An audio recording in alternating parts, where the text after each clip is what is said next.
Meu querido irmão, minha querida irmã, a parábola do semeador que nós hoje escutamos no capítulo 13 do Evangelho de Mateus é uma das únicas parábolas que o Senhor nos conta, para a qual Ele mesmo oferece uma explicação. Não seria necessária nem mesmo a homilia de hoje, porque o próprio Senhor explica com as palavras dele aquilo que ele nos deu a ouvir pela sua parábola. Então, o texto de hoje do Evangelho, nós o podemos dividir basicamente em duas partes. A primeira parte, do versículo 3 até o versículo 9, onde ele conta a parábola do semeador, e, como acabamos de ouvir, dos versículos 19 a 23, onde ele aplica a parábola do semeador à vida cristã, à vida do discípulo e do missionário do Senhor. Eu não quero repetir aquilo que nós já escutamos, mas gostaria de chamar sua atenção, nossa atenção, a um dado muito importante e bonito, não só do Evangelho de hoje, mas de todos os textos que nós escutamos nesse 15º domingo do tempo comum. Se você foi um ouvinte atento, percebeu que todos os textos selecionados para este domingo, eles retiram da natureza e de maneira especial da vida rural, do campo, todas as imagens em torno e a partir das quais os textos vão desenvolvendo sua mensagem. Então, por exemplo, veja aí na sua Bíblia, no livro do profeta Isaías, o Senhor nos diz: assim como a chuva desce do céu e para lá não volta mais, mas vem irrigar e fecundar a terra, fazê-la germinar e dar semente, assim a palavra que sai da minha boca. Depois, o Salmo responsorial, número 64, nos fez cantar uma belíssima oração ao Senhor, pela qual nós dizemos: Senhor, vós visitais a nossa terra com as chuvas, e ela transborda de fartura. É assim que preparais a nossa terra, vós a regais, a aplainais, os seus sulcos com a chuva amoleceis e abençoais as sementeiras. O apóstolo, na segunda leitura de hoje, também vai à natureza para nos dizer que sabemos que toda a criação, até o tempo presente, está gemendo como que em dores de parto, e não somente ela, explica o apóstolo, mas nós também que temos os primeiros frutos do Espírito.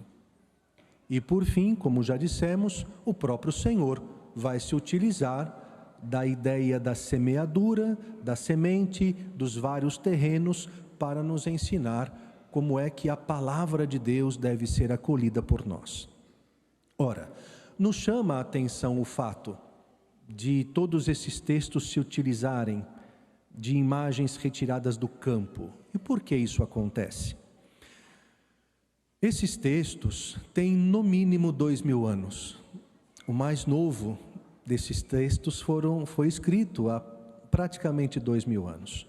São para nós palavra de Deus, ensina a fé cristã e católica, justamente porque acreditamos que no momento em que eles eram escritos, o próprio Senhor inspirou os seus autores para que eles, pela escrita, dissessem tudo aquilo e tão somente aquilo que Deus desejava fazer chegar ao nosso coração. E aqui está a beleza. Para fazer chegar sua palavra ao nosso coração, Deus se utiliza de expressões, de imagens muito comuns ao homem do tempo quando estes textos foram escritos. Todos esses textos, que variam de 2 a quase 3 mil anos, todos esses textos foram escritos num contexto rural, num contexto de campo. E é bonito saber que o Senhor vai e utiliza-se imagens do nosso cotidiano para que o que Ele deseja falar para nós seja compreendido, seja assimilado, seja interiorizado. Tudo isso é sinal do carinho de Deus por nós, do amor de Deus por nós. De fato, Ele desce a nossa condição, Ele fala a nossa língua, Ele usa expressões que nós consigamos, pelas quais nós consigamos compreender melhor o que Ele tem a nos dizer. Isso faz um pedagogo, e Deus é o grande pedagogo. Ou seja, procura sondar aquele para o qual fala, aquele que deseja educar, conhece sua vida, conhece seu contexto, conhece seu coração e procura traduzir aquilo que sabe, aquilo que possui, em palavras, em expressões, para que a sua mensagem seja assimilada. E o faz por respeito e por carinho para com quem ele fala. Gostaria de te convidar, meu querido, minha querida, a retomar em casa esses textos com essa informação. São textos que manifestam o carinho de Deus por você. São textos que manifestam esta preocupação de Deus em falar a tua língua, a tua linguagem, para que você e eu compreendamos o que Ele deseja. São textos paternos, maternos, se assim o desejamos. E de maneira especial, e concluo, o Evangelho de hoje.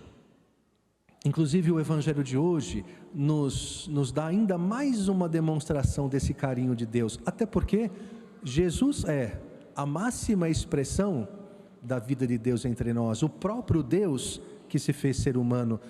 Ele sim se fez ser humano como nós, aprendeu nossa língua, aprendeu e se expressava na cultura das pessoas do seu tempo, foi e continua sendo a máxima expressão do carinho e da proximidade de Deus. Mas no texto do Evangelho de hoje, ainda lanço a você um convite. Considere este artifício de Jesus em ensinar as coisas de Deus em parábolas. No versículo 3, isso nos é dito: e disse-lhes muitas coisas em parábolas. Parábolas são pequenas histórias com alegorias, a partir das quais nós queremos transmitir coisas maiores, mensagens maiores. E os seus discípulos começam a perceber que com eles, esse grupo apostólico, os apóstolos, começam a perceber que com eles, ele não falava em parábolas. Ele falava com os demais, com o povo em geral. E aí, no versículo 10, eles perguntam ao Senhor: Senhor, por que falas ao povo em parábolas? E aqui destaco e concluo os versículos 11, 13 e 15, que revelam este amor de Deus pelo seu povo, esse carinho de quem se coloca muito próximo para se fazer entender.